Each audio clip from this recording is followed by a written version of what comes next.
Welcome to Guerilla Sports Off Field. I'm Liv Moods, and this is presented by Trusted American Mortgage. Trusted American salary-based mortgage consultants want to help you get into a better interest rate and lower your monthly payments. Just head to trustedamerican.com to see how they can help you save some money today.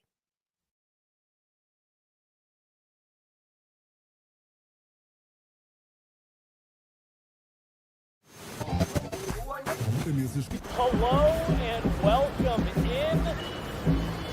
Please do not leave your luggage unattended on the station.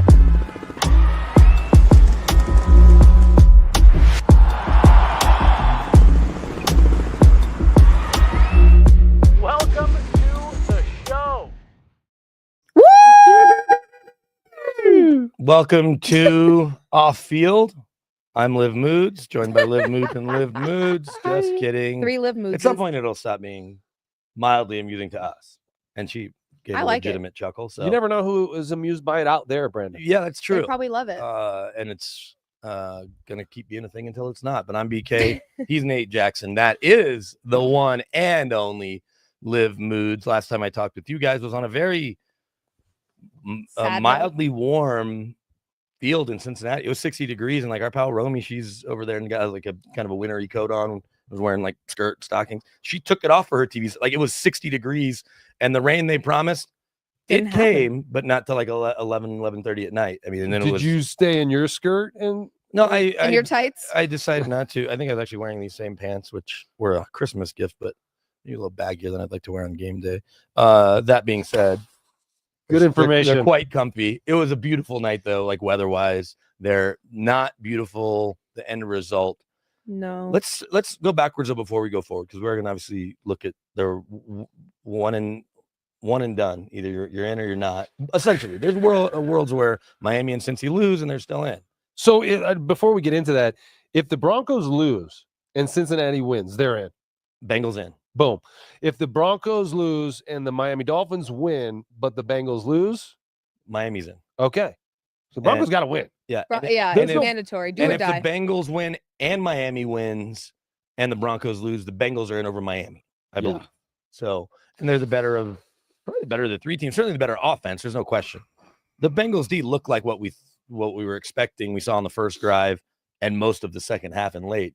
That's not a good defense. Their corners are atrocious. Yep. But they obviously came away with the win.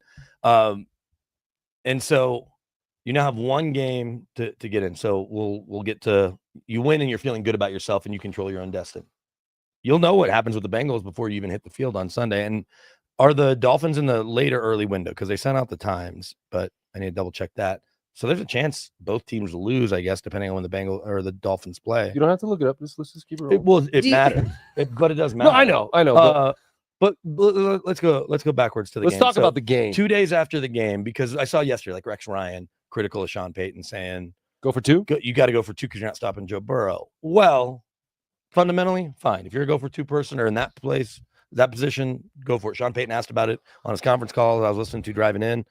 And he said, yeah, I've definitely thought about it. Like, should I have maybe gone for it? Like, he's retrospectively thought maybe that was the right call. He didn't flat out say that, but Rex Ryan saying that is slightly inaccurate because the Broncos kick off and stop Joe Burrow on the first drive in the Bengals. Yep. And so there's different ways to look at this. I'll say right off the bat, I don't have a problem with what he did because as a coach in that moment, you got to trust your instinct and what you're going to do. Did he have a 2-point play he felt good about? Maybe, maybe not. Did he trust Bo in that circumstance? Maybe, maybe not. Bo played an okay game, but he missed some throws too. And that last throw he made to Marvin, kind of a miraculous sort of throw. Yeah. Do you want to kind of test fate there and think that you're good now? You got that? I understand where he's coming from to kick the field, to kick the PAT and send it to overtime. Also playing for the tie. He's like, okay with the tie. That said, that happened later in overtime, but when the play calling maybe could have been better when they had the ball with 2 minutes and something seconds left. We talked about that, Liv. But then on the other side of it, the going for two side of it, Joe Burrow and his offense is really good. They have been moving the ball down the field with ease against this team, right? Your defense is super freaking tired.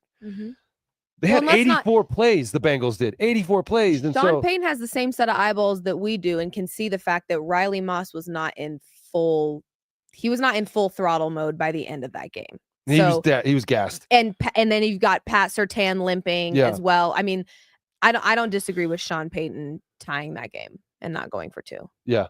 So hindsight 2020 when it comes to that, right? Of course. But you saw it last night with the Commanders and the Falcons. They didn't go for 2 either. The Falcons after a miraculous late touchdown, and they ended up getting the short end of the stick on that one too. So it's easy to Monday morning quarterback it, which is obviously what we're doing. But even in real time, I was like, go for 2. And as it's happening, and I'm in the press box, you got some Broncos personnel people behind us, and all Broncos media were together. Mike Kliss is right behind me. He's like, they get this. You're going for, and this is like at the kickoff. Like, I was like, you got to be thinking about it because you will have had the momentum, especially with the flukiness of the score. If there's anybody that has good 2-point plays in their playbook, it's Sean Payton. Yeah. I didn't lose a lot of sleep on that because there were so many other opportunities, including in overtime.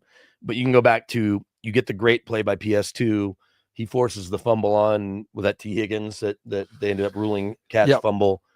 They not only do nothing with it, they turn the ball over because Bo is in desperation mode. On first down, you run it for nothing. You get to second, then third and long. I guess there was a sack or a penalty or something, or play in the backfield. And because you could have won the game there had you have just picked up 2 first downs and not even had to worry about, I guess they would have gotten the ball back, but tying it overtime, any of that. Yeah. Ultimately, like this team, the Bengals were the better team that day. They moved the ball up and down the field on the Broncos. Their precision passing game is a thing of beauty. Joe Burrow threw for over 400 yards. He's leading the NFL with 4,600 yards, 42 touchdowns, 8 interceptions. You had to go toe-to-toe with them, and the Broncos miraculously pulled even at the end of regulation, but really the Bengals were the better team that day. And so I look at this game, in a couple different ways. We talked about this at the beginning of the year, Liv. What helps a rookie quarterback out? Run game. The run game, and the Broncos don't have one. Their leading back had 10 carries, and he actually ran the ball well, but they don't lean on that. And that needs to be Sean Payton's offseason priority. Yeah, a running back, or just the running game, or just figure out who your number one guy is. It changed every week. I mean, I think it's hard to establish a reliable run game when 1 week it's Jaleel. We're investing in Jaleel. We like what he's doing. Oh, Audric Estime, psych. Javonte Williams is going to have his best game. It's like, I don't even know if they know their role on this offense. So Sean Payton needs to establish that in the offseason, not just making the run game more reliable, but who is your number one? Yeah. Who's your number one back that you rely on that can get stronger, get faster, and be, reliable? We don't have that yet. And imagine, if you're one of those running backs, going into the week, you don't know if you're going to be the guy or not. It's like, it's a mind F. Yeah, honestly. It is a mind F. I hate mind Fs. Mind frick. Or you could do an M frick. So you could abbreviate M instead of mind. Why though? Because it's not a bad word. Efficient? Is it E? Efficient. It's E. Efficient. Yeah. Okay. We're just trying to. I want to throw this one out at you guys too. So to me, the lack of a running game, when you're playing a team like the Bengals, you have to find a way to keep them off the field.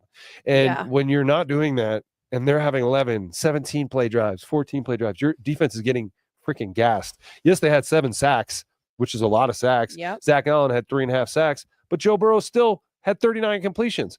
T. Higgins had 11 catches. Jamar had 9. Jizeki had 10. So, he called him that the whole show. You're still not able to. That's why I had no reaction because. So you got to keep these guys off the field. And if you're not picking up first downs and running the football effectively on first and second down, you're not going to do that. But you're also putting Riley Moss in a very difficult position. I mean, you just mentioned Riley. 14 tackles, led the team in tackles. The top 4 tacklers in that game were all DBs. That's not good. Not good. No, not that means good. the ball is in the secondary and the passes are being completed. Relative to. And so Riley Moss, I think, is an unfair scapegoat for this game. For sure. I've seen no, I'm not saying you. I'm watching TV. I'm watching the networks. Yeah. And they're doing why Riley Moss sucks so bad segments. Like when we get back, this was a failure. Who's to blame? Riley, and then they put the camera up in his face and ask him, and he handled it with integrity. He did. He said, look, I didn't play my best. There was plays I left out there, but Riley's coming off the MCL, and his first game back, which he probably rushed out to go play, is against the best team in the world. They're picking him apart. the Broncos offense had to be better. Yeah. On Saturday, and they just weren't. Well, because at the end of the day, too, let's not forget Joe Burrow is very familiar with being sacked a lot. Yeah. Throughout his career, he's been, I mean, in the leaderboards for many things, one of which is being sacked. And he still performs well and has MVP level seasons. So he's very familiar with finding ways outside of that. So that just wasn't enough. If that was what our defense was prioritizing, while it is very important, and I'm glad that they did, he's not unfamiliar with lying horizontal in the middle of an NFL game. In the middle of an NFL game. Pause. But I don't know anything about his horizontal lying unless it's because he's sacked. I would like to know, though, because I kind of touched on, I think, in the post game, but I know that my connection was a little unsteady. And Liv, so you can probably speak to this. Has Nate come around yet on the idea that Joe Burrow is a really good quarterback and understands why I was saying most personnel people would take him second? I understand Lamar. Brandon, have you come around? Have you been listening to the show? We just call him an MVP. I just want to make sure that. Yeah, no, Okay. I just gave him his flowers. Okay. I like to mess with you, Brandon, with you, the things that you say. Okay. Because, like, I think it's more about disagreeing with because- you and Sure, less but about what you I was actually simply said. just relaying. What anyone with eyeballs can see that he's very good. Okay. So And that he throws the ball better than most quarterbacks in the world, that he's playing at a really high level. You don't need to talk to a GM to know that. That's what I'm saying. All those GMs in the call list. He's got a very stacked personnel contact people. list. All the personnel people, like Not Cecil everyone's a Lamb. GM. Well, I don't want to talk about other people and who they talk to. I know who I talk to. No, I'm so. kidding. I like messing with you, BK. I know. But Come on, Joe Burrow's Joe great. Burrow's is awesome. That was violent. Their defense saved for 58, looking like Really? Ray Lewis in the first half. They are who we thought they were. Their corners, you talk about personnel people, as I just turned back and I got no reaction, but I was like, their corners can't even play on your team. All their corners are terrible right now. What was so bad? I mean, because the Broncos weren't cutting them up necessarily. No, but I think that was. What were you seeing out of their corners that was so bad? Well, I think about like the touchdown from Cortland Sutton. Doesn't even make a move inside, and he ends up creating 3 feet of space. Yep. The guy just stood flat-footed. Well, if their corners are bad, what are our corners? Because our corners played a lot worse. Well, but your corners, one's injured, coming back from injury. The pass rush was inconsistent. There were some times where they were all over him. There were other times where Joe Burrow got plenty of clean looks, but they're also playing against the best receiver in football right now, or the guy that's in the top 2 or 3, and clearly the best number 2 receiver and a really good tight end.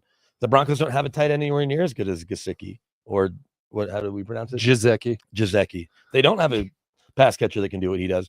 And as much as we like Cortland Sutton, he's nowhere near where Jamar Chase is, or even I think where T. Higgins is right now.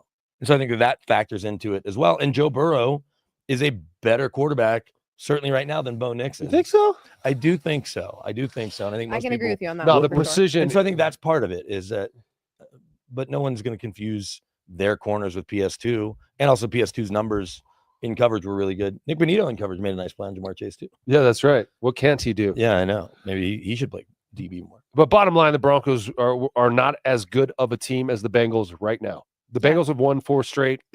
They have more experience. They have a quarterback with more experience. This team has been to the Super Bowl.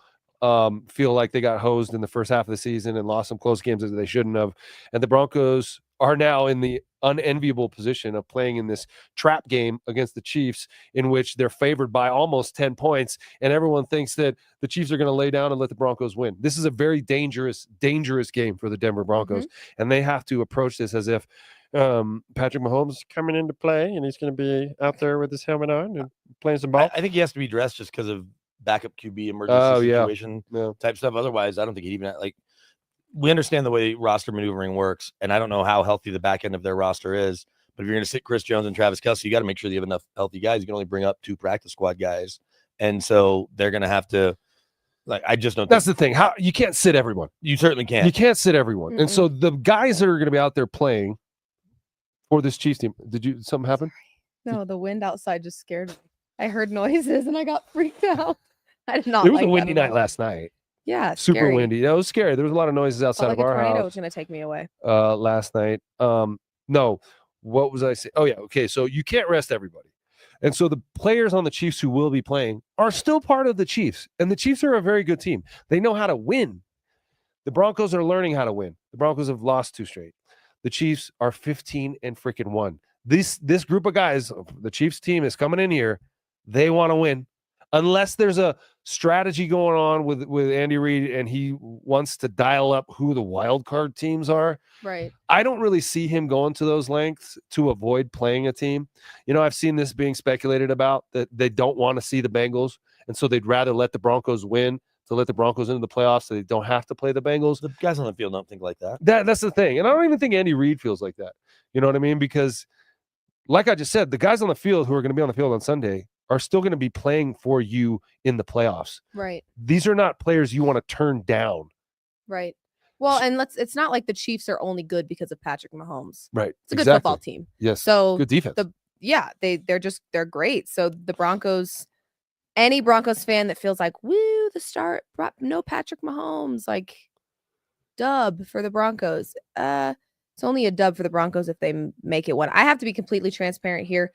More than the Bengals loss ticking me off, the Chargers loss Yeah, the ticked me second off half- 10 times more, Well- because they had that game, and had they won that game, we wouldn't be sitting in a position watching that Bengals game going, oh, it feels like it's do or die. And now, tail end of the season against a Patrick Mahomes-less Chiefs team feels like a really great game to let your guard down. And if they do that, they're screwed. Here's why Yeah. I don't think they're going to let their guard down.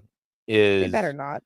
They seem to have done a good job of responding when challenged for the most part. The second half against the Chargers, I guess, would be the worst example of that, or the second half against the Ravens. But otherwise, after tough losses, bad losses, they've played better. Even though they lost to the Ravens, they had the Chiefs beaten until that final play. That was a good response. They had the loss to the Chargers. They come back with that Thursday night win. There was another loss along the way that they responded to well. Because of how the game ended against the Chargers and started after that first drive against the Bengals, and you're like 6 points through 4 quarters, this is not good. And some of these offensive numbers or offensive productivity is a little misleading, because I did see a stat where I think since week 13, the Broncos are second worst in the league in terms of 3 and outs. 3 and right? outs, They're the yeah. second most, Yeah. like a 40% clip.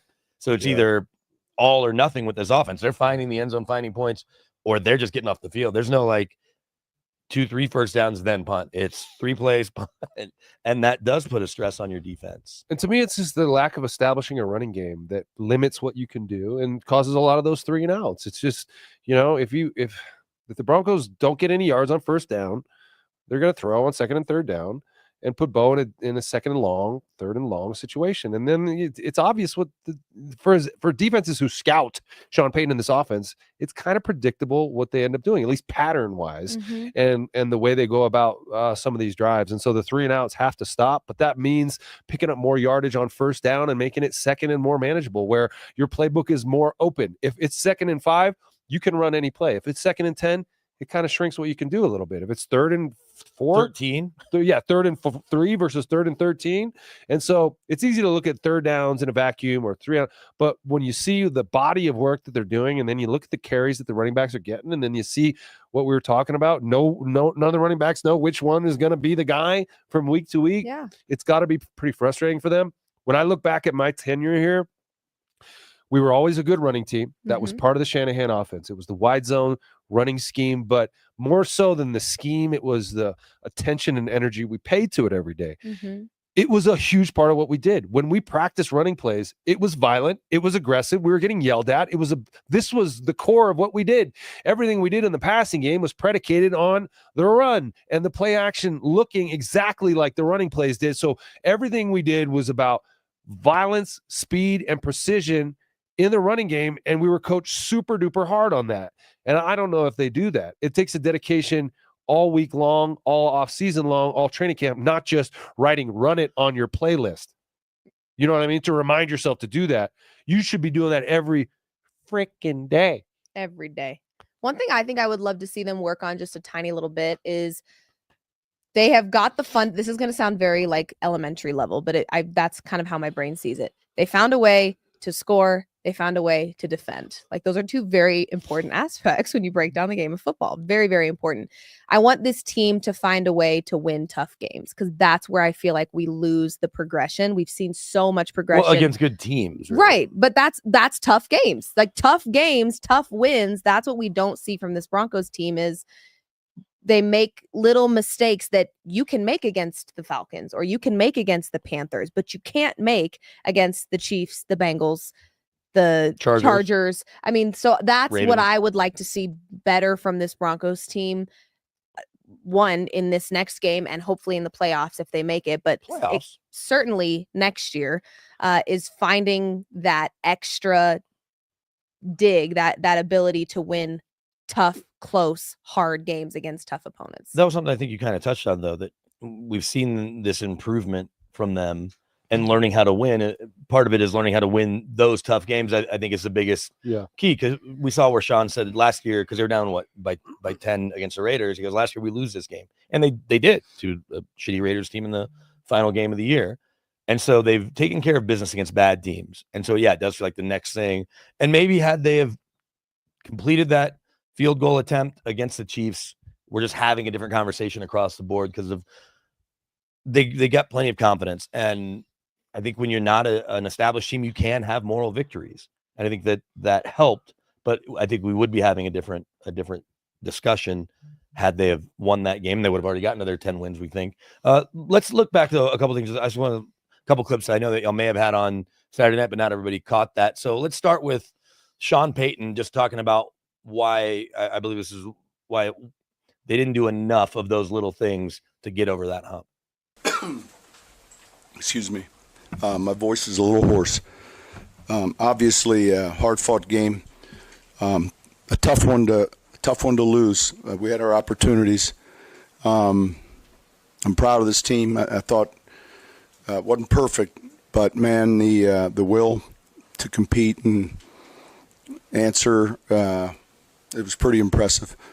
We spent some time thinking about. I'm gonna answer this now. All right, going for 2. We knew a tie, though, was for us just as beneficial as a win. We felt like we had the momentum at that point. So, look, it went back and forth. And in the end, we didn't make enough plays. They did. All right, any questions?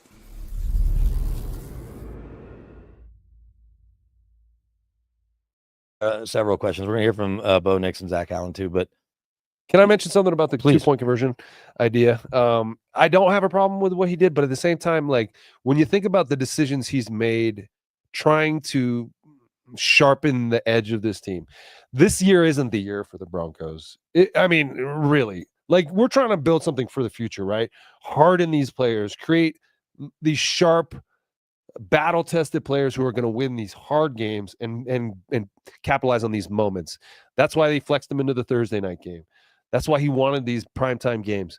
If that was your philosophy, wouldn't you try to stick in the knife and go for 2 at the end to see how your team responds to it, knowing that, look, this isn't the year that really, really matters, even though we're in it right now and we see the 10 wins on our doorstep. At the same time, like we're trying to build something for the future, and I want these players in the years to come to be able to manage these moments. Well, and on that same note, the team that they lost a heartbreaker of a game where Jamar Chase went nuts in Baltimore on Thursday night that everybody was watching. Yeah. And Zach Taylor, who no one's confusing Zach Taylor with Sean Payton just yet, although he has been to a Super Bowl.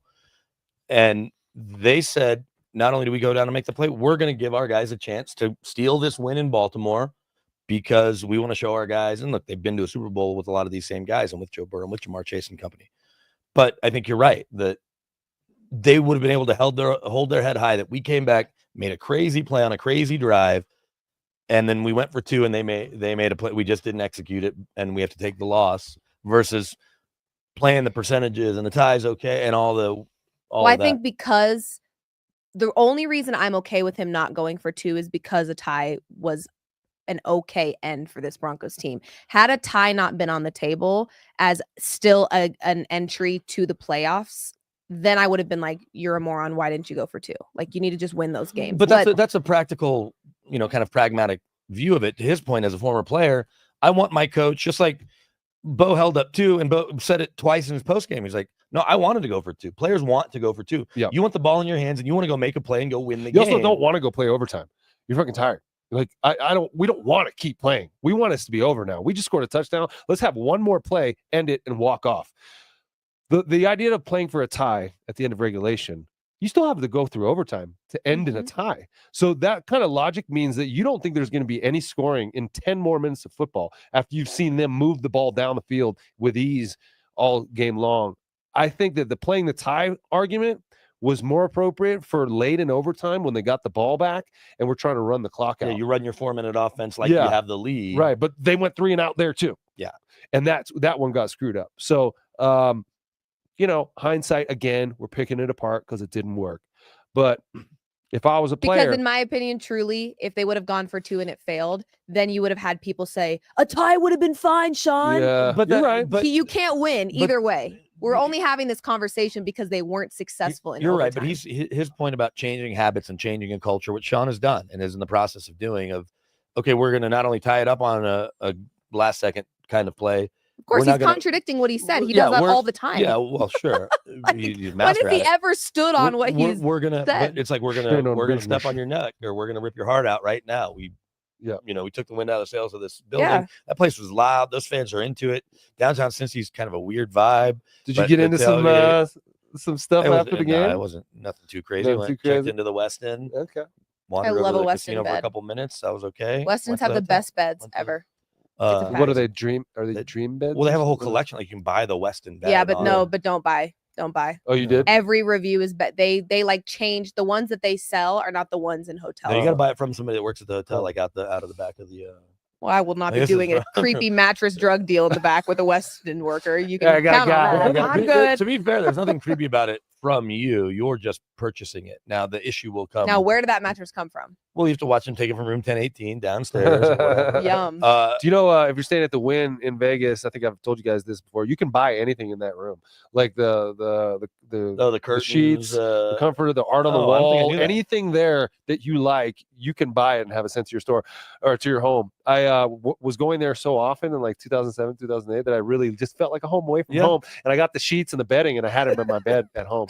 Cool. At the Wynn, they also have the best Chinese restaurant in America, Wing Lei, where we went a couple years ago on the Broncos bye week. Saw some Broncos types there as well, including Ronald Darby was staying at the Wynn when we were. Saw he and his wife. Darbs. But I was sick. So we go to Wing Lei, best Chinese restaurant in America, get this duck 3 ways. They slice in the duck. It's amazing. My wife goes, you should be a surgeon. And the girl's like, I am. She was literally in med school, but I can show you the video. It's amazing. I immediately go and throw it up. So best duck you'll ever have. Why did you go throw it up? I was sick. Why'd you eat it? Because we ordered it and I thought I could fight through it. And I was dealing with something viral.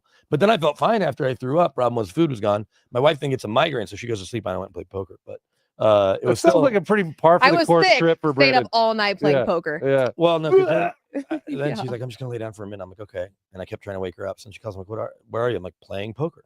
And I had left the casino because it was easier to play at Resorts World. But how much did you lose? No, I was up a couple $100, and I could have kept playing. This was a good night with bad players. But anyway, let's listen to Bo Nix for a second too, because Bo, I think, was asked about what went wrong late, and I think he touches on that here. So here's Bo post game.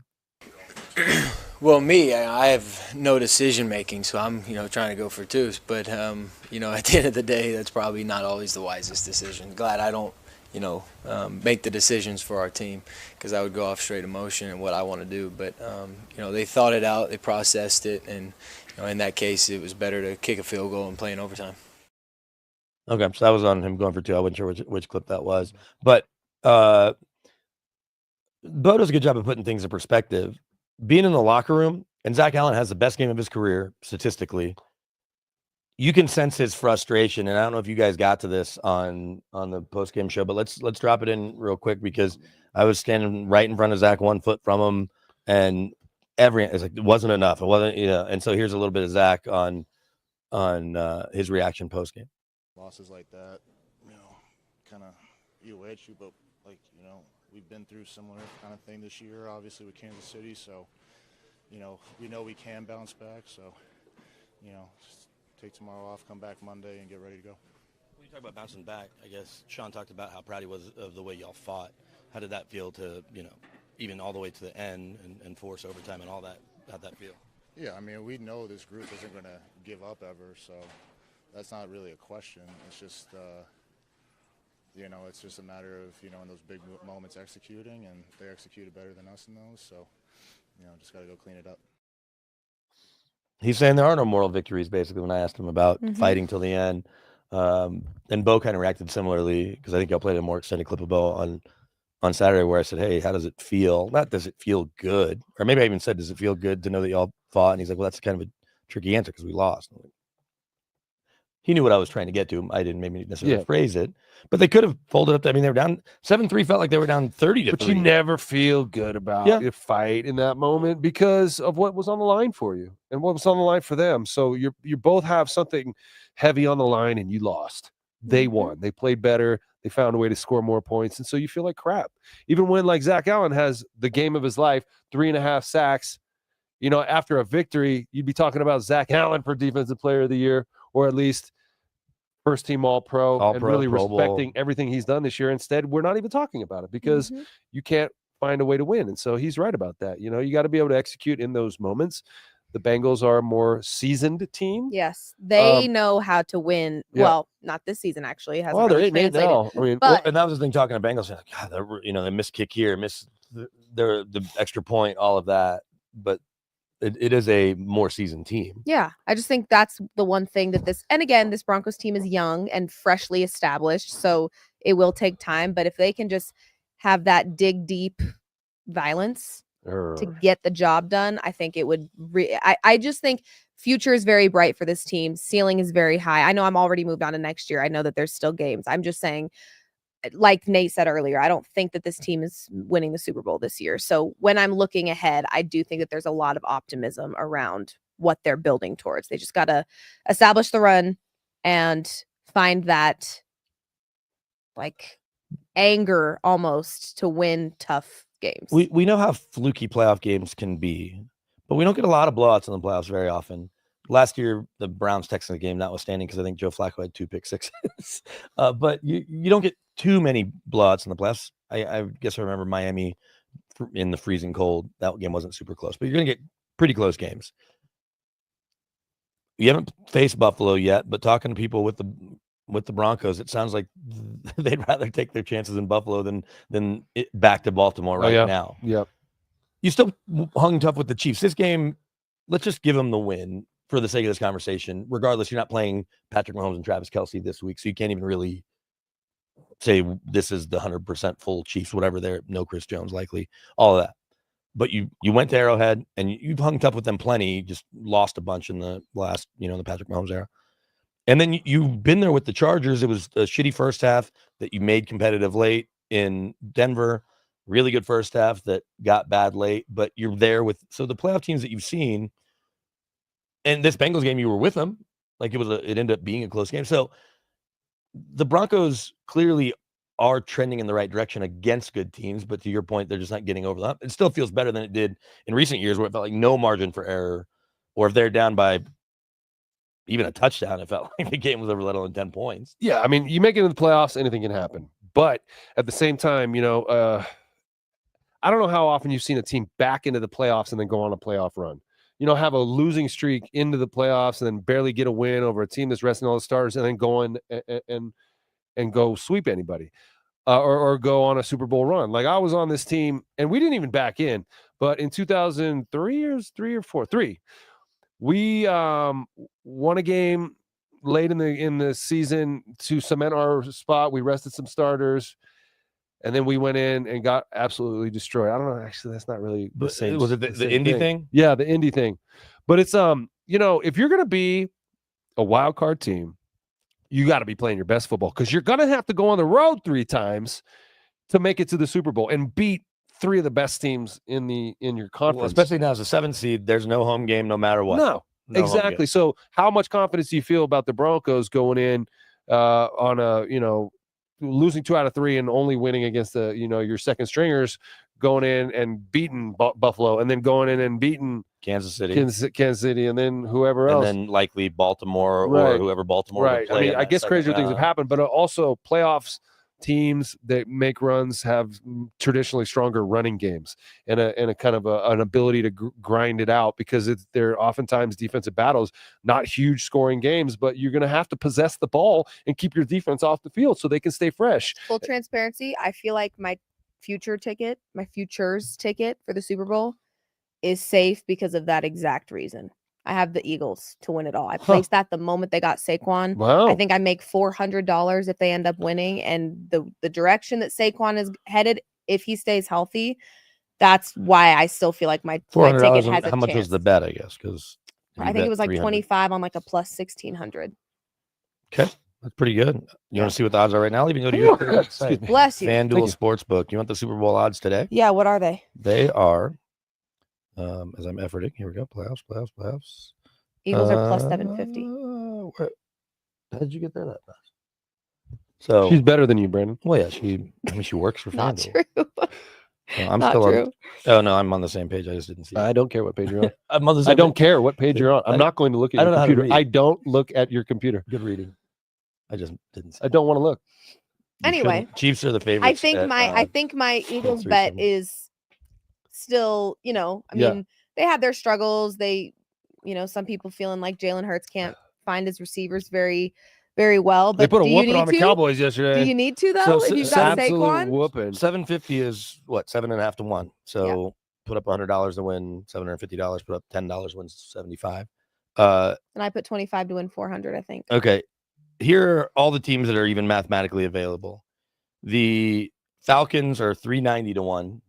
Dolphins are not in playoffs. Bengals, Broncos are 60 to 1. So the Bengals, because they're not eligible yet, are still 240. If the Bengals got in the playoffs, like right now at 240 to 1, it might not be the worst thing in the world to throw $10 down. It's a lot of money. Yeah, to win 2,400. Is that $2,400? Is that math right? Yeah. Yep. But Throw 100 down. Might as well. But of these teams, so let's get past the Chiefs, and even the teams at the top. So let's start with the Eagles. So Chiefs, Lions, Bills, and Ravens. We'll take them off. So Eagles, Vikings, Packers, Rams, Bucks, Chargers, Commanders, Texans, Steelers. We'll take the Broncos out of it too. So all of them are 50 to 1 to as low as 8 to 1 on the Vikings. So we'll start with the Packers. And of those teams, do you like any of them between the Packers, Rams, Bucks, Chargers, Commanders, Texans, Steelers to win the Super Bowl? To win, in this case, what will need to be 4 games for all of those teams? Yeah, Vikings, I mean, look pretty darn good. I know they got the bye, which helps them a lot. Potentially. Yeah, I mean, well, right now, if we were to start, If we were to start right now. I guess if they win next week, So they have the yeah, bye. let's even take the Vikings off. But I'm saying Packers, Rams, Bucks. So your teams on the Chargers, Commanders, Texans, Steelers. Any of those teams that you feel good enough. I mean, the Steelers clearly are trending in the wrong Super direction Bowl? to win it all. Commanders are interesting. We've never seen a rookie quarterback even take a team to the Super Bowl. Yeah. But I don't know. The Rams Bucks, always, the Rams have a muscle memory of this. Yes. And so I think that they could, they could surprise some folks there. I think as from a checkbox perspective, the Steelers have what they need. Well coached defense. Russell Wilson, though. Russell Wilson, if he can play the way he you mean was, a Super though, Bowl winning quarterback? Yeah, I know, but he's been fading. but again, he has the experience. He does. So I would say out of all those that you just asked Nate about, I would go Steelers just because I feel like when you're just looking at them on paper, they check the necessary boxes to win a Super Bowl. They got something going on internally right now. They though. do. Yeah. Again, that's I can't speak on that because I don't know what's happening there, but it does seem like there's some weird culture stuff happening. BK, what are your sources telling Well, you? it didn't accidentally get out there about the Aaron Rodgers thing. That's kind of before we watched how terrible we played again. But just letting you know, like, hey, just because Russ is playing well, we're getting Russ right now for $2 million. I don't know if we want Russ back for $35 No, million. but there's something going on within the it's- team about someone not pulling their weight or I think studying. that's probably on George Pickens, is my guess. Okay, I Yes. thought it was a defensive player Oh, because that was the I've Oh, heard yeah, people you're talking right. about TJ Watt having a bit of an attitude, so they're trying Okay. to figure out what he's little frustrated diva, about. huh? Yeah, a little diva moment. you Speaking of A-Rod, though, right? Am I right? Oh man. And to Freaking that stinker! point, You need Yeah. to get him a diaper. He We keeps talked about it. crapping his pants. we talked about it at the top. Jets, Dolphins finale is at the exact same time as the Broncos, 2:25. Oh, So- it's gonna be a tough. Oh, I wonder which one I should Yeah, watch. Wow. It's not about what to watch. It's just about knowing. Gag. You'll know what the Bengals have done by Saturday night, but you Right. won't know what's going on with the Dolphins unless you're checking the score. Like, let's just pack it up, Rogers, shall we? What we can't count on is Aaron Rodgers to lead the Jets to victory in their last game together. They're falling apart. Garrett Wilson wants out. Aaron Rodgers is, played really poorly again. Wasn't able to score. I know Buffalo Bills are a good team, no doubt about it. But Aaron Rodgers threw an interception and then had a penalty after for pushing a guy out of bounds. They got a 15-yard penalty on him, and the ref was like laughing as he How many fell. times has he had Self-imploding. those? Yeah. He's in self-destruction mode. Well, He's an enigma. let's circle back to the Broncos He a is little that. bit, and I do want to touch on the Buffs before we get out of here. But I pulled up last week's injury report for the Chiefs. Not looking at it. I'm just showing you. I'm not asking you to read it. But the names that are so Chris Jones doesn't play. Jawan Taylor's been banged up. That's why they've had to play Tooney at tackle. Creed Humphrey has a shoulder. Mahomes was listed because of the ankle. I have 2 shoulders. Justin Reed was safety. Xavier Worthy was on there. So these are all guys that you probably, even though Xavier Worthy's a rookie, that you're not in a hurry to get a lot of run for. Pacheco, Hunt, one of them. Probably Pacheco because he's banged up more, but Hunt's carried the ball more. So you can kind of mix and match. But what I was getting at is they don't have a bunch of back end guys that are also already hurt. So a lot of these guys will be able to play so that you can not even dress some of these couple of vets that you don't want to dress, like Chris Jones, who didn't play the other day anyway. They didn't need him on Christmas. Patrick, I think, has to dress out of an emergency necessity. But you don't want to dress Travis Kelce if you don't have to. You don't want to dress Jawan Taylor. You don't want to dress Creed Humphrey if you can give him a break and let the backup you still got to dress 45. Mhm. You got 16 guys on the practice squad, 53 on your active roster. But you can only bring up 2 of those 16. Yeah, and you do the math. I mean, you can't rest everybody. No. So there's going to be a lot of guys playing. Yeah, Worthy probably is dressed, but you're not in a hurry to play him unless. But then you have Hopkins and Juju as 2 key. So you're probably playing Juju a bunch. You're probably not racing to get Hopkins in too many routes. Right. Just because you're counting on him in the playoffs. You added him, but he's also in his 30s. So I think it's going to be if you're looking for. You're playing the rookie over Hopkins. For sure. So if he's good to go, you're going to play that rookie, I think. But it's a philosophical debate, I'm sure, happening at Chiefs headquarters. There's going to be 25 days between the games or something like that. If they rest these guys, it sounds like they don't mind. They trust Patrick Mahomes as you should. I cannot believe they've only lost 1 game this season. Right. Like it pisses me off so bad. Right. Do you think you're going to see Taylor Swift in that suite in New Orleans? Of course. You think she's everywhere? So, but you think the Chiefs are going to play in the Super Bowl? Oh, no. Broncos? Sorry, I don't know what I was thinking. Who do you think's gonna? Everything goes through Kansas City. Ravens are likely the 3 seed. Bills are the 2 seed. So those teams would fight it out in the second round if the Broncos don't go into Buffalo and win. If the Chargers, that feels like that'll be destined for Monday night, or even Steelers Ravens would be Monday night if it ends up maneuvering like that because the Bengals beat the Steelers and Chargers win. I could see the Super Bowl being Bills Eagles. Bills Eagles, Bills Lions, Bills Vikings. Could you see Lions and Vikings making a Super Bowl? Yes, but I think the Eagles the will. Lions are hurt. Man, they're so bad. Yeah, they're banged up for sure. So yeah, I would go if I had to pick right now. I think that the Bills are just playing way too good to fade them at this point in time. I love the Ravens. I love Lamar Jackson. Would love to see them won 31-2 against a playoff team. Who? The Ravens. Yeah, beat 31-2 on Christmas Day. The Texans, right? Yeah. Now the Texans feel like they're trending in the wrong direction. Man. Yeah, looking good. If their division was better, they would. Yeah. So yeah, I would say right now that would probably be where I would go is Bills, Eagles, or Ravens, Eagles. I just still think the Chiefs have mind control over the Bills. Although the Bills, that's their 1 loss. No, I know, but I'm with you. I mean, they keep beating them in the playoffs. The Chiefs keep sending the Bills every time. Oh, That's what's where the up, Yanni? Sorry about that. Just kidding. You tried to hold it back. I looked like a dinosaur. Yeah, literally. No, they do though. They can't. It's in that playoff matchup. It just seems like the Chiefs have the Bills number for sure. They just can't find a way to overcome the voodoo powers of Taylor Swift. It seems. Yeah. You talk about the how good the Bills are playing, how good the Ravens are playing. It feels like the AP voters, I think it's about 50 of them or so, the people that have to vote for the MVP, their job got harder. Everyone wanted to give it to Josh Allen a couple weeks ago because he went nuts even in that loss against the Rams where he has 6 touchdowns accounted for, 3 in the air, 3 that he ran in on his own. But Lamar's right there and is having an all-time kind of season as well. And Saquon has been awesome. His odds are significantly lower, and maybe just because I have a ticket on him that I'd love for it to. I would also just love to see a non-quarterback. That would be good. I would really love that. Do Josh and Lamar end up splitting votes and enough people vote for Saquon? Like, it's not just the quarterback award. If he's not on the Eagles, because even without Jalen Hurts yesterday, you didn't need him. And I get the Cowboys, despite Micah Parsons saying if you take the score away, the game was a lot closer. They should switch up the awards. Micah Parsons said, he said if you take the score away, that game is a lot closer. It's 41-7. You take the score away, it's tied. Yeah, wow. But it was 41-7. It's the losers' lament. Kenny Pickett and Tanner McKee, doesn't he? I don't know. something like that. I just think Throwing touchdown. I think that I would love to enter a world where the MVP award. Let me start over. I would love to enter a world where the MVP award truly meant most valuable player. We know that it has kind of developed into a quarterback award. We know that across all major sports, I'm mostly talking about the NBA, there's a little bit of popularity in there. There's some little things that are unspoken truths about the MVP award. This to me is a perfect opportunity to prove it's not just a quarterback award when you have Saquon playing as phenomenal as he is. Isn't he?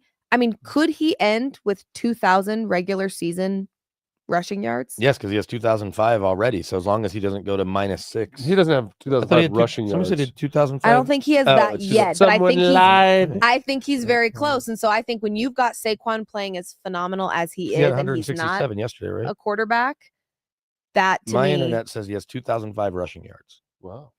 So, Wow, and he did okay. it in 16 games, which is cool because that's another thing. We skipped this note, but this came courtesy of Broncos PR. New season,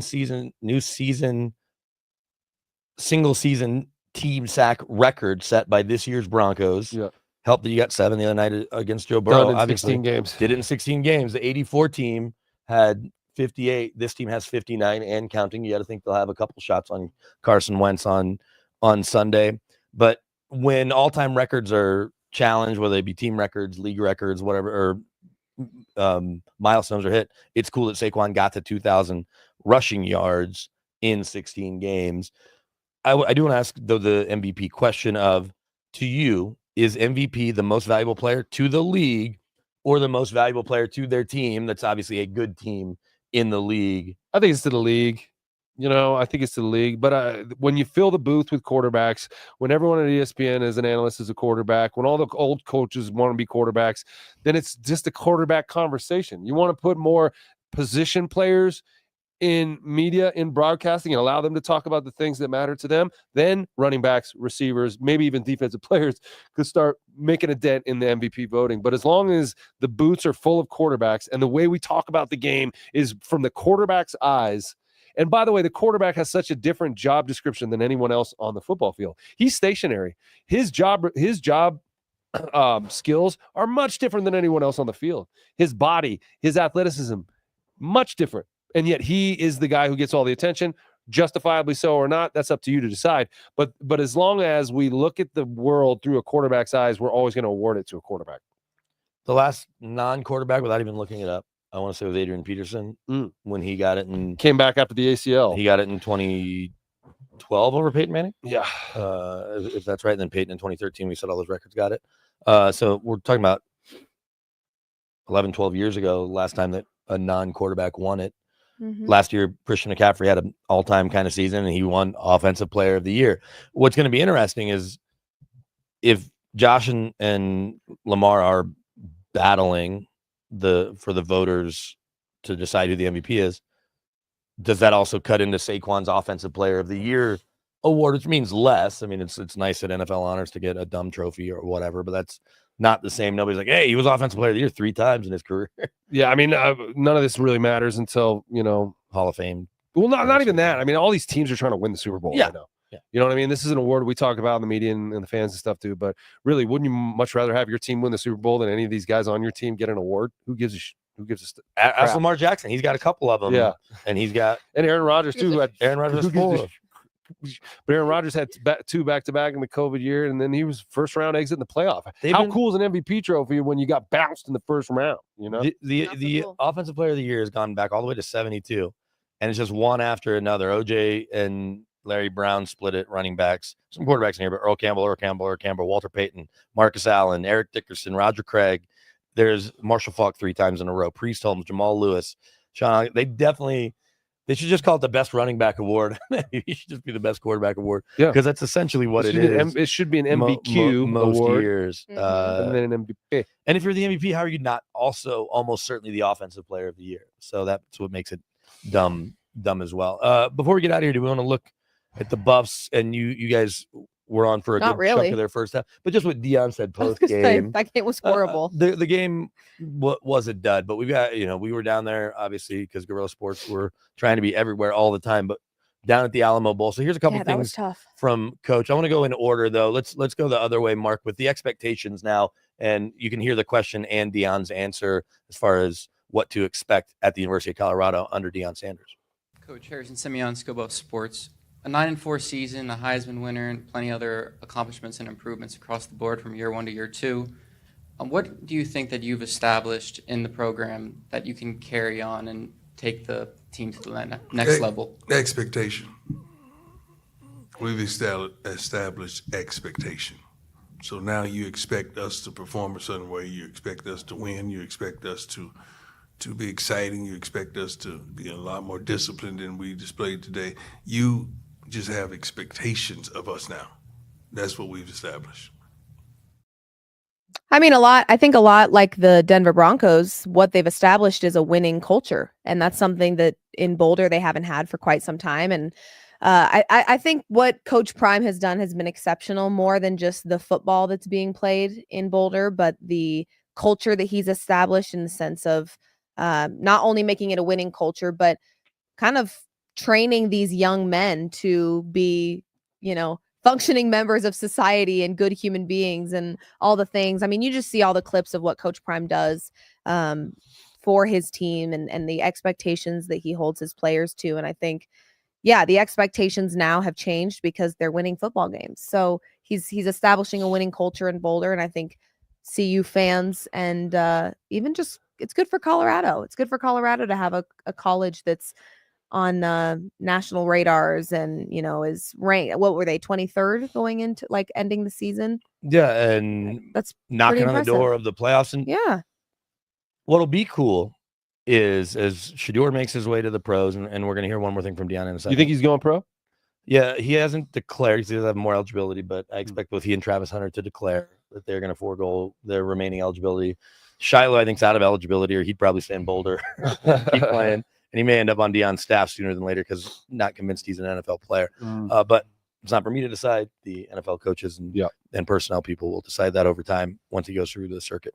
But it'll be cool that if he's not only staying next year for the Juju Lewises of the world and people, and we're seeing it with the playoffs. I understand those first round of games were kind of duds, but the Big 12 winner is going to have an automatic spot every year. And sometimes there'll be two teams from the Big 12 because they'll just be better. As much as you say, oh, he could go to USC, and USC is kind of a different monster, or a Big 10 school, go back to the South, whether it's in Texas or SEC. He is on an island out here where he gets to do whatever he wants. And he's going to get another new deal. And he's going to be one of the highest paid guys. And he's a private flight away from LA in less than 2 hours, Dallas, Houston, Chicago, most of America that isn't all the way on the East Coast in less than 2 hours. And we all know how great Colorado is. You're from here. You could have lived anywhere after you got done playing. You chose to stay here. I thought I'd be here a year or two. I've been here 18 years. He can be up there for a long time, and we can be covering bowl games and playoff games for another 5 to 10 years. I'm more convinced now than ever, as he lets his son go on his own journey, that Deion's going to be in Boulder for a while, not just one more year after Shedeur and Travis Hunter leave.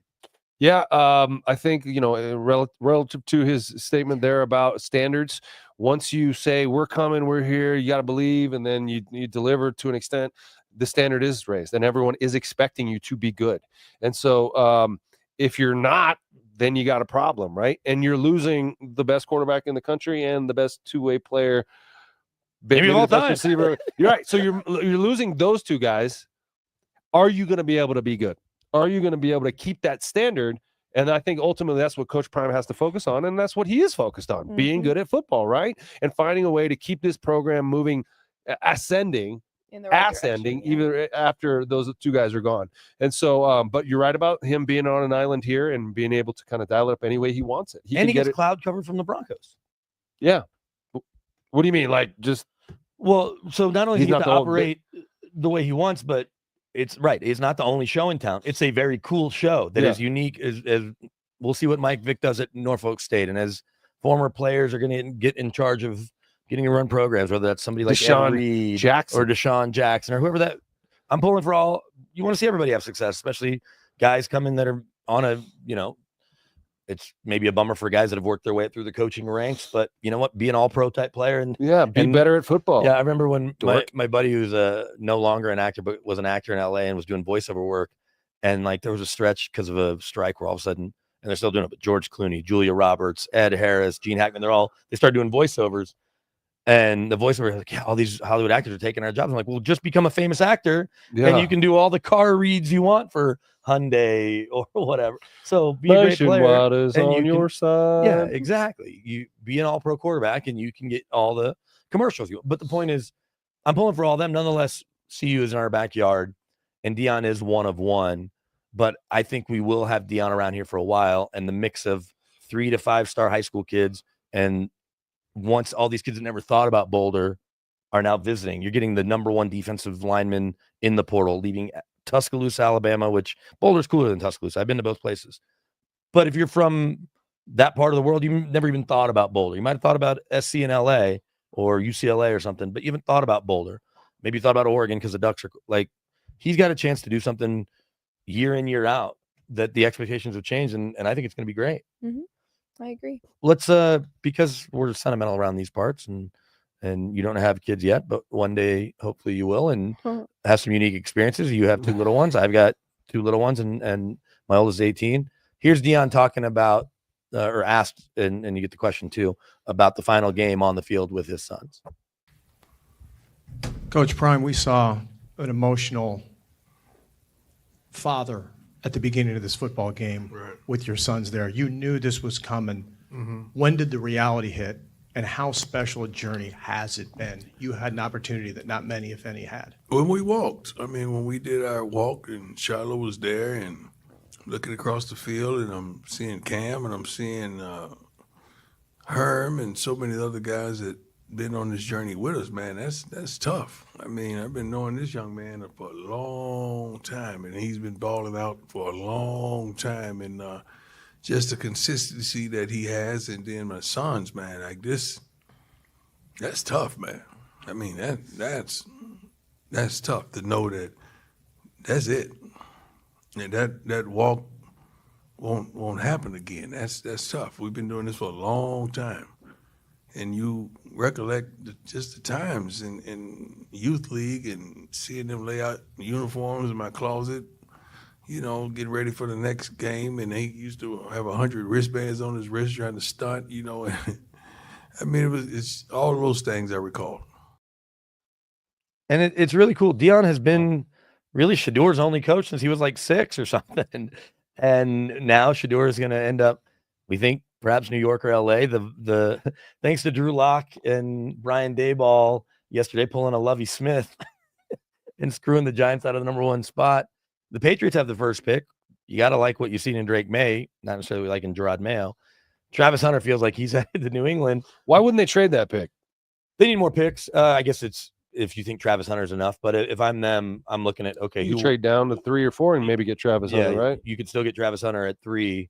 If one of these 2 teams wants him, or drop to 2 and get another second rounder and maybe next year's number 1 just to move that spot or 2. We saw the Bears do it with wanting to get Mitch Trubisky but badly. If the Patriots win the last game and someone else, like everyone else, loses. So we don't know. This is a conversation for a week from now. But it is pretty unique that Deion's been able to coach his boys and be able to coach Shedeur specifically his entire career. Because Shiloh was at South Carolina when Deion was still coaching Shedeur before they got to Jackson State. Yeah. And maybe even, did Shiloh even play at Jackson State? He might have just played at South Carolina and come here. Either way, I'll be excited to see Shedeur under a coach that's not his dad. I think he's going to grow a lot. I think he's going to mature a lot off the field, on the field. And I'm not saying he's immature, but I think that there's a little bit of complacency and comfortability when you've got your dad, your father. At the end of the day, he's going to love you no matter what. He's not going to bench you and he's not going to bench you. So, and I'm not saying that Shedeur didn't deserve to play as the starting quarterback for the Buffs. Like, that's not what I'm saying at all. He absolutely did. But I think there's just that level of comfortability that he's not going to have when he's not the best player on the team and he's not getting any type of special treatment. I don't know what his relationship looked like with his dad as his coach, but I would imagine there's an element of, even if there's not special treatment, in the back of your head, you know that there could be. And so for him to then be on the highest level of football and be forced to have an authoritative figure telling him what to do that's not his dad, and they can't hash it out later at home. He's just got to man up and take it. I'm excited to see him as a quarterback under someone that isn't dad, so that we can see him hopefully continue to develop, get better, and also mature a little bit. I think it'll be good for him. Yeah, I think I agree with you. I think, it's one thing being coached by dad. It's another thing when that dad is Coach Deion Prime. Sanders, who's like, the best athlete maybe ever in this country. Swag, prime time. There's a lot of pressure to live up to that. And so you wonder how much of Shedeur's sort of personality and persona was a product of him being around his dad's swag so much, right? And what would he be like when he's by himself? Yep. And so he is going to get to be his own person for the first time in his life, right? And maybe, without being out from under that shadow will help him develop into a better leader, develop into someone who's, I don't know. You never know what it's going to be like. I think it could be good for him. He's played incredible football. He's beloved by his team. He's left a mark on this region, and the CU fans will remember those 2 years forever. Oh my gosh, and so we hope Shedeur has success at the next level. You guys saw that he had custom Prime Giants, that Prime cleat, but Giants colors with the NY on them that he had made, that he wore, I think, in pregame. Definitely saw the pictures of him. I think he wore them in pregame. And Drew Lock's like, watch this. Yeah. And Drew Lock's, you're not coming to New York, but maybe Vegas? See, to me, that's kind of a bold thing to do. Yeah, but it's a lot. It's saying at the time. I don't think I've ever seen someone comfortable enough to put on shoes. That was for the game he wore? No, pregame. Okay. The game he wore black. But and then he came out and laid an egg. It wasn't a very good performance. No, so it's like, where's your mind at? Well, again, that's why after with the whole Rolex thing, it was like, haha, that's so cute. Like, that's so cool, until it's not. And then it's a meme and you're laughable because they lost their 8 of their last 9. When they beat you and everyone's doing it to you. It's a bold thing to do that I'm not sure other players in his same position, not same position in terms of having his dad as his coach and his dad being Coach Prime, but I'm saying I'm not sure there's many projected first overall picks. Again, we saw Caleb Williams do a little bit of extra stuff with the whole nails thing, and look at where that's got. I'm not sure he's I don't super think his nails are the reason that. No, but I think when you go in, when you're a rookie quarterback and you're supposed to be demanding you're supposed to have the respect of your locker room. There's probably a lot of guys that watched that behavior last year and they're like, we can't wait to humble that kid. It's been interesting to see the way the team here has rallied around Bo Nix from the jump. Once he won the job, he's a humble king. There weren't a lot of, now we get to know him. There were already stories of him and Garrett Bowles stopping by the golf tournament, Luke Bryan concert, during training camp, and he and Alex Singleton at the Luke Combs show at the football in Power Field at Mile High Football Stadium, hanging out, and that Bo just has those qualities. It feels like, as much as we see what they give us, the video of Shedeur and Travis and them around their dad and Deion Jr., who's the videographer and puts it all together, and Shiloh, that Shedeur does have his teammates' respect. But they would never show otherwise with the whole family in the locker room. Well, and the dad being the coach. Yeah. Right. So, I think even if there were guys in the locker room that didn't like some of his showboating behavior, who are they going to tell? His dad? What's interesting? You got to just, at that point, you're kind of forced to deal with all things that come with Deion Sanders and his children. They are kind of a package deal in a sense, and all that extra hoop. Also, I think the team was forced to be patient with some of the showboating by Shedeur because they had rappers walking out of the tunnel with them. Everything was so magnified on display, this mega media thing, which I'm not saying is a bad thing. I mean, when you're Coach Prime, like, of course you attract that, but the team was forced to be okay with stuff that other teams don't even have to deal with. So I would imagine there's going to be NFL players on his next team that are just like, hey, by the way, we don't do all that. Like, you need to just win football games at the end of the day. He feels savvy enough or smart enough to know that those conversations aren't going to necessarily need to be had by vets, I don't think, with Shedeur, because he has been around the NFL his whole He knows life. how to put in the work, I think. And then, of but course. Go back to the Nebraska game, and he's going to be asked about this probably more than anything in the pre-draft process, or as frequently as he'll get some of the same questions. It's going to be about, hey, you threw your O-line or seemed like you were throwing your O-line under the bus when asked about the Nebraska game and you said, well, their quarterback wasn't on his back all day or something to that effect. That's the maturing part he needs to work on. And he's going to be forced. It's just like anybody. Once you leave the comfort of your parents' reach, whether that's in a house near them, which is where he is now, but with them every day, or their actual house, and you have to go spread your wings. But he's likely going to do it in a place like New York or Vegas with plenty of attention, although the Vegas attention is a little different, plenty of distractions, potentially. Let's face it, most number one quarterbacks go to shitty teams. Yep. And what happens on crappy teams is the offensive line is not always great. Yeah, you said you're not the best player. Bryce Young, Bryce Young's a product of that. Caleb Williams right now. No drafted quarterback other than Patrick Mahomes has won a Super Bowl since 2013. Let that sink in. These guys are set up for failure, especially the ones that go 1 overall, because the team has the first pick for a reason. Mm-hmm. They're bad, Mm-hmm. and then they expect you to go save it. And if you try to do it yourself without a team around you, a running game, a defense, it can go south pretty quickly. What Jaden Daniels is doing in Washington is the exception. Well, and I think what we were talking about, and the reason I brought up the whole, there may be some of the maturing he's going to have to do is in the process of gaining the respect of his locker room, which is part of the job of being a quarterback. You're the leader of the team. Part of that is naturally, I think when you're the first overall pick, you may have a little bit more of a cocky swag than, say, a Bo Nix. That's just normal. Yep. That's kind of part of being the first overall draft pick. Where I think that's where he's got to be careful is as a young guy in a league that you're very unfamiliar with and you're still learning, gaining your locker room's respect doesn't come with a cocky attitude. That's actually usually when you see the reverse happen. So he's just in such a unique position given who his father is, the attention. I mean, CU has been sucking the media dry since Coach Prime got there, and for good reason. But I think naturally when you have that, when you've got Tom Brady in your cell phone, when you've got Lil Wayne walking you out to the field, you probably have a misrepresented idea of what this next level is going to look like. It's not going to look like that all the time. So as long as he knows that, and again, he's been around this for his whole life since he was this big. So I'm sure Coach Prime has done his due diligence and trying to let him know what that next level looks like. But again, there just may be people that were like, yeah, I didn't really F with all that extra hoopla you guys had over there. Like he may just have a more difficult time gaining respect. I think he's capable, but there's a fine line. The other side of that, the part that hasn't necessarily been talked about is he does put in a lot of work. I get that he missed start of spring ball to be at the fashion show. You're not going to miss OTAs when you're the first pick and you're the quarterback. Or unless you're Aaron Rodgers and you want to plan a trip to Egypt. Sure, but that's a couple years in with 4 MVP trophies and is trust me, they're not going anywhere. But they've been there a while. They're not. The pyramids? Yeah, right. They'll still be there I've always next year. wanted to go. You couldn't gone a week later. There weren't still pyramids there. They've been there for thousands of years. But they'll see him put in the work. I know this.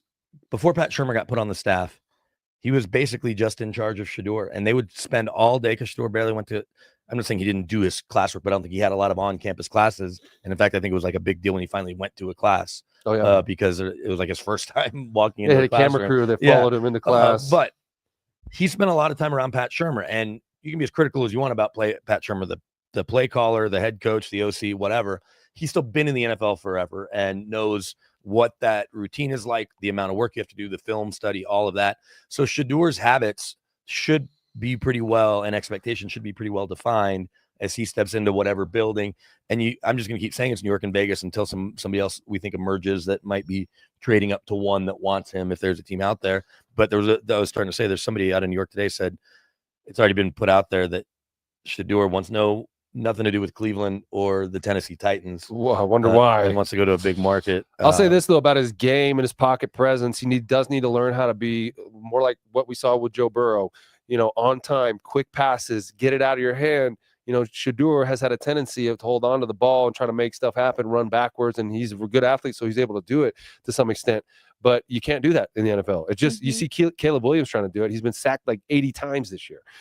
You cannot play NFL quarterback the same way you play in college, and I think he has a good enough foothold on that to understand that. That said, he's still going to have to break himself of some habits. One thing I did want to say about his counterpart, Travis Hunter, is he might be excited to get out from underneath the prime umbrella. And because he's an understated guy, like he didn't like Lil Wayne. He doesn't want to do that. He just wants to stay home and stream video game, play yeah, video game, maybe or fish. Yeah, maybe this is going to be great for him to Mhm. just go off on his own now I'm and excited for actually all of just them. get to work. You Yeah. know, And I'm also excited for Coach Prime to coach without his yeah, sons. yeah. I'm excited to see what he can do to a 5-star quarterback that he recruits, that he gets to put, I'm excited for all of them to have their journeys outside of each other. I think Yeah. it'll be great for every one of them. Yeah. So Deion, quick to put this out just a few minutes ago. Where did it just go? He's critical of those reports. It just disappeared on me, but he said something to the effect of, "There's idiots out there that my kids are hoping to play in the NFL." And basically, I'm What? paraphrasing what I glanced at. So you're calling yourself an idiot because you just said it? No, I didn't make the report. I said there Well, were reports out in If New you, York. if you All I say it, said you was- say it. Yeah, but I'm not proclaiming that. I'm not saying this is definitely what's happening. I'm saying there just are saying. reports Said out it. there, but Someone could be Here, watching this and now, So Deion's saying that they're Here, I'll not get- playing in the NFL? no, what he's saying is he's not saying they won't go to Cleveland or they won't go to yeah, Tennessee. here's the exact tweet. This is from 30 minutes ago. It will be multiple idiots that will say things that totally aren't true regarding where I would like Shedeur and Shiloh to play. He tagged them in the tweet at NFL. He tagged the league too. If I say it, I will say it directly to whom it may concern, not an attention seeker. I do know NFL commissioner personally, mic drop. So he knows. What if Goodell has nothing to do? What if in 2 seconds he tagged you and said, "I'm talking to you, BK"? 'cause Of he's all the watching our things, show. of all the things, he would tag you first. Of all the things that Goodell is in charge of, and I understand that there was maybe an ask to get Michael Sam drafted back in the day. Oh yeah.